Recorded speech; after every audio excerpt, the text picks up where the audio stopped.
Here we go, springbocking again.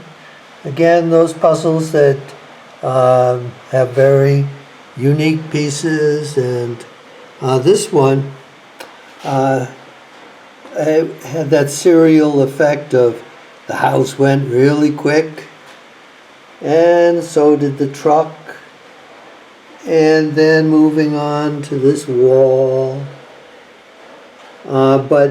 and then to the fence, and then, oh my God, look, all these green pieces. But there was a way through it.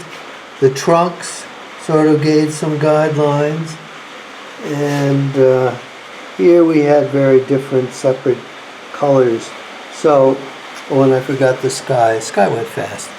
So there we go, another Springbok puzzle and the end of the rainy season.